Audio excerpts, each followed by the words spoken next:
Bonjour à tous et bienvenue dans ce récap des actus de ce 16 novembre. D'abord on commence avec cette actu. La force intérimaire des Nations Unies au Liban, appelée FINUL, a accusé dimanche l'armée israélienne d'avoir tiré sur ses soldats dans le sud du Liban. Les casques bleus sont les soldats de la paix des Nations Unies. Les tirs auraient été effectués à partir d'un char Merkava, qui est un char de combat israélien, situé près d'une position israélienne en territoire libanais. Heureusement, aucun soldat de la FINUL n'a été blessé. Dans son communiqué, la FINUL a expliqué que des mitrailleuses lourdes avaient tiré près des soldats, mais qu'ils ont pu quitter les lieux en toute sécurité quand le char s'est retiré. Ces tirs constituent, selon la FINUL, une violation grave de la résolution 1701 du Conseil de sécurité des Nations Unies. Cette résolution, adoptée après la guerre de 2006 entre Israël et le Hezbollah, fixe les règles sur le déploiement des troupes dans le sud du Liban. Israël occupe toujours 5 positions dans le sud du Liban et effectue régulièrement des frappes en affirmant viser le Hezbollah, le mouvement armé pro-iranien. La FINUL a donc exhorté Israël à cesser tout comportement agressif envers ses soldats, qui travaillent avec l'armée libanaise pour maintenir le cessez-le-feu signé le 27 novembre 2024, après plus d'un an de conflit, dont 2 mois de guerre ouverte. Pour finir, le Liban a annoncé déposer une plainte auprès du Conseil de sécurité de l'ONU contre la construction d'un mur israélien dans le sud du pays. Deuxième actu.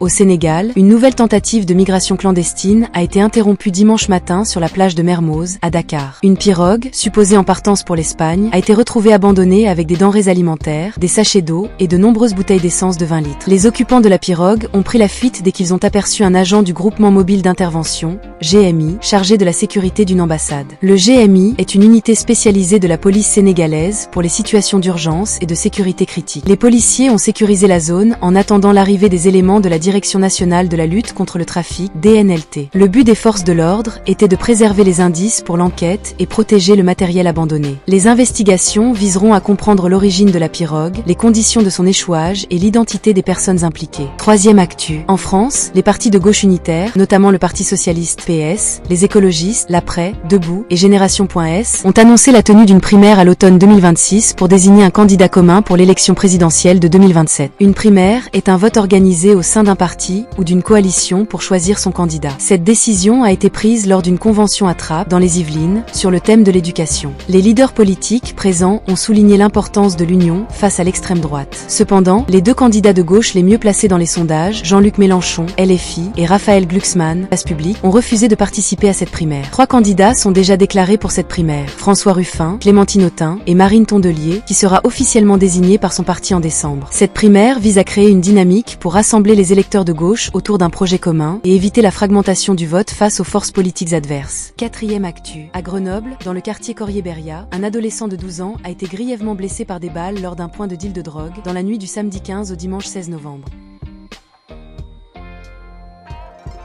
C'est-à-dire que son cœur et sa respiration s'étaient arrêtés au moment de son transfert à l'hôpital. La police a retrouvé 9 étuis de balles de 9 mm sur place. L'adolescent, décrit comme un mineur non accompagné d'origine nord-africaine, avait déjà eu des problèmes avec la justice pour des infractions liées aux stupéfiants et avait récemment fugué de l'établissement où il était hébergé. L'enquête pour tentative de meurtre a été confiée à la police judiciaire et les auteurs ne sont pas encore identifiés. Cinquième actu. À Mexico, des heurts ont éclaté samedi 15 novembre lors d'une manifestation contre la politique du gouvernement face aux violences des cartels. Les cartels sont des organisations criminelles impliquées dans le trafic de drogue. Une centaine de policiers et une vingtaine de manifestants ont été blessés. Le rassemblement, appelé par le mouvement du sombrero, était inspiré par l'assassinat récent de Carlos Manzo, maire connu pour sa lutte contre le crime organisé dans l'état du Michoacán. Les manifestants ont renversé des barrières et jeté des pavés sur les forces anti-émeutes qui ont répliqué avec des gaz lacrymogènes. Les manifestants ont brandi des banderoles « Nous sommes tous Carlos Manzo » et des drapeaux pirates inspirés du manga One Piece, devenu symbole de contestation pour la jeunesse. La présidente Claudia Sheinbaum est critiquée pour sa politique de sécurité jugée trop faible face au cartel, malgré une popularité élevée. Enfin, sixième actu, Camilo Castro, un Français de 41 ans, a été libéré au Venezuela après avoir été détenu depuis le 26 juin. Il était professeur de yoga et avait été arrêté au poste frontière de Paraguachon, entre la Colombie et le Venezuela. Sa famille a décrit des conditions de détention extrêmement difficiles. Le ministre français des Affaires étrangères, Jean-Noël Barrot, a précisé qu'il n'y a eu aucune contrepartie pour sa libération. Sa détention avait été dénoncée par Amnesty International comme faisant partie de pratiques de